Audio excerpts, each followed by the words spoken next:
issues that they thought they should have been given the opportunity to engage the Okwe committee over a period. If you are touring 276 constituencies, you have to take your time. I'm of the opinion that we even needed, as a serious party, as an external consultant, to even do... Moving forward to take the decisions it's taken in relation to some of the things we've heard in the past few weeks about dates and stuff. Because, of course, you are a leading member of parliament. You're actually the chairman of the subsidiary legislative committee. You're a 4-time MP.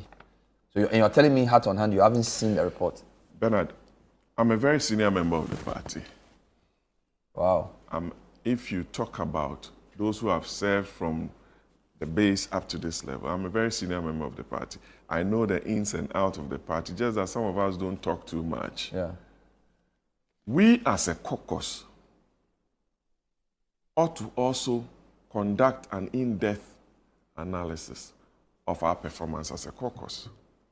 We need to engage a group like ISA or Institute of Democratic Development or CDD to also assist us, because it's in our general interest to know.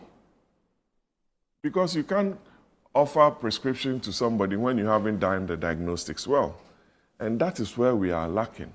For us to jump and determine that, oh, National Council has the right to fix the venue and date to select a flag bearer, I think, with the greatest of respect, just putting the cart before the horse. I'm a bit surprised to hear that the leadership of parliament has not seen the content of the report. Nobody. So, was the issue of the National Council's meeting and their subsequent decision discussed with the parliamentary leadership? The party steering committee has the elected executives of the party, and the minority leader attends on behalf of the caucus. He's one person who attends the steering committee. Their decisions are sent to the National Executive Committee. Then, National Executive Committee reports to the National Council. That is the procedure. Then some of the decisions cannot be taken by National Council, ought to be taken by conference. You understand? So that is the hierarchy within the organizational structure of the New Patriotic Party. But I'm saying that if we want to win an election, say in 2028, a lot more has to be done than fixing dates and announcing venues for the election. We've heard some people say that. Sure we've heard some people say that there were lots of people who recommended what we're seeing. I think I saw an article that suggests that quite a number of submissions were made to the committee that went into the constitutional review, and a lot of it suggested the need for an early Congress. So somehow this decision seems to be stemming from the Okwe committee report. Do we need to separate the early Congress discussion from the sequence of the elections? Bernard, I'm telling you that as a minority caucus, we haven't seen the Okwe report. So we don't even know whether it was reported in that in their recommendations that there ought to be early Congress. You understand? So that is one. Number two, the tenure of office of the polling station executives, the coordinators, the constituency executives, the regional executives, the national executives, will come to an end very soon. And are we saying that they are going to be the focal group to elect a candidate for their party to run for the elections in 2028, when their time is near, when their performance produced the results that we had? Don't you think, as a reasonable party, and within the spirit and letter of our Constitution, find a way to overhaul the structure that gave us the results? I'm not saying that the polling station executives and the officers did not do what they had to do. Some did, Some didn't.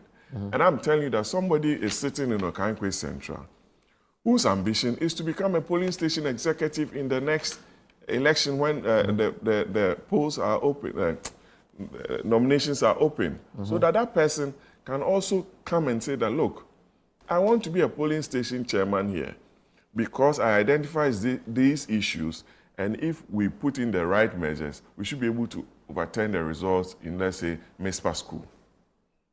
Somebody also wants to be a constituency officer, a regional officer, and a national officer. As we sit, our national chairman is indisposed. A big party like ours is on the shoulders of the general secretary. There's no interim chairman? No. It's the acting chairman, the first vice chairman, who has even called for all the national officers to vacate their positions. He has called for that. Wow. So I'm asking you, Bernard, as a party, we've gone through reforms, we've gone through changes that led to the election of President Kufuor in Legon and also in Sunyani, and subsequently he became the president of Ghana. This party has produced 2 presidents. We are fortunate to have 2 sitting former presidents alive. I'm calling on them to call for some action and order in the party, because this party produced them.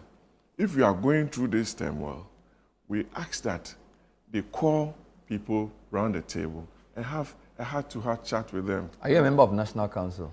I'm a member of National Council, National Executive. By virtue of my chairmanship as the chairman of the subsidiary legislation. Were you at the meeting they held to deliberate on this issue of the sequence of voting? Okay, there were 2 meetings on that day. And because of the vetting of the justices, I went for the NEC meeting.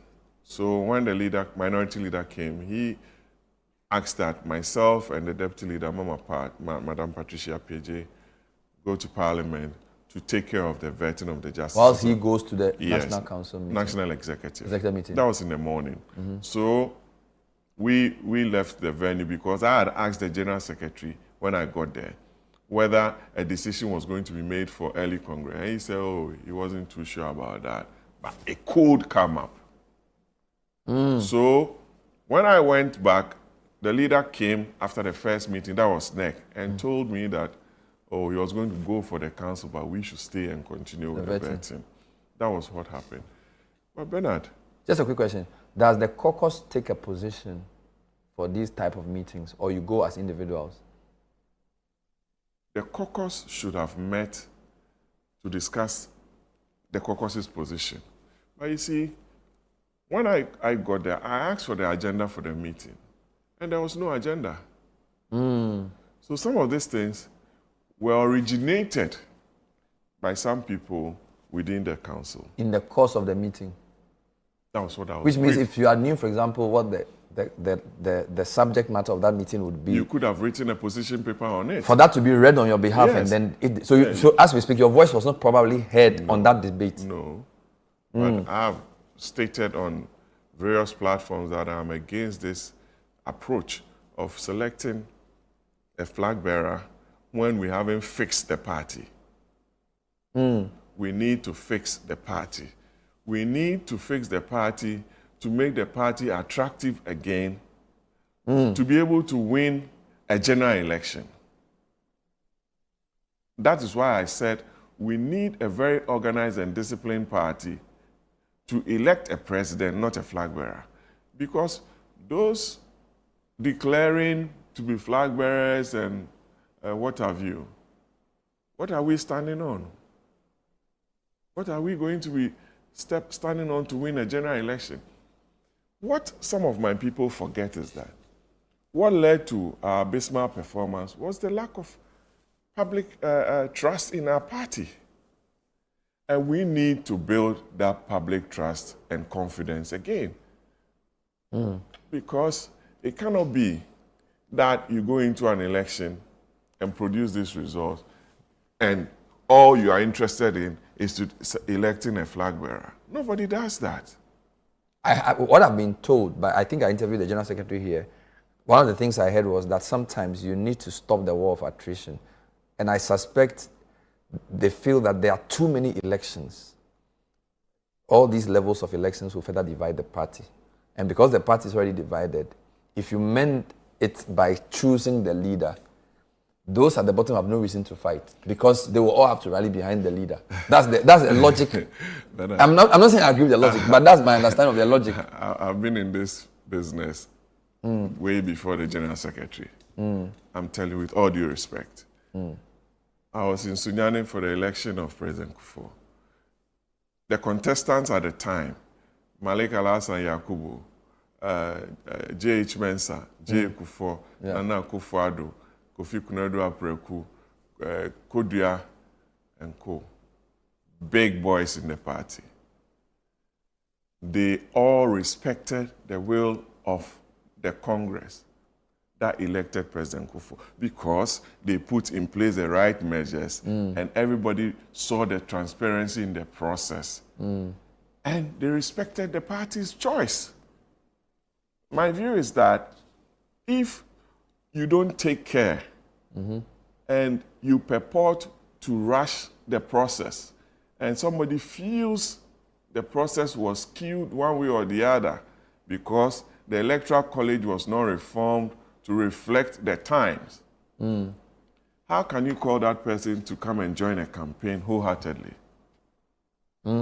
That must be a source of worry to any of the aspirants who are declaring or who have declared so far, that you need to carry the entirety of the party, the spirit and the body of the party behind you. I'll give you one example. When Nana Akufo-Addo beat Afenyo-Markin in 2014, Afenyo-Markin followed Nana Akufo-Addo, President Akufo-Addo, Yes. Excuse my language, Yes. across the country, and was even the one introducing him before he spoke on the campaigns, because he knew the outcome of the elections was fair. That was under This is 2014. Foucault and Japan. That gave us that big victory because there was transparency in the process leading up to the election of parliamentary candidates and also the flag bearer. And you saw what happened when people were not given the opportunity, suspension here and there, you are not qualified. It gave us that result in 2020. Like I said earlier on to you, that we're being told spiritually to look internally and reform, but it fell on deaf ears. But I want to believe people have started writing opinions about the Constitution.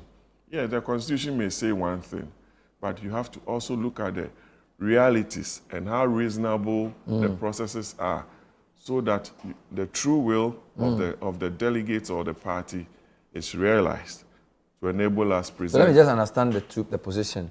You're saying that the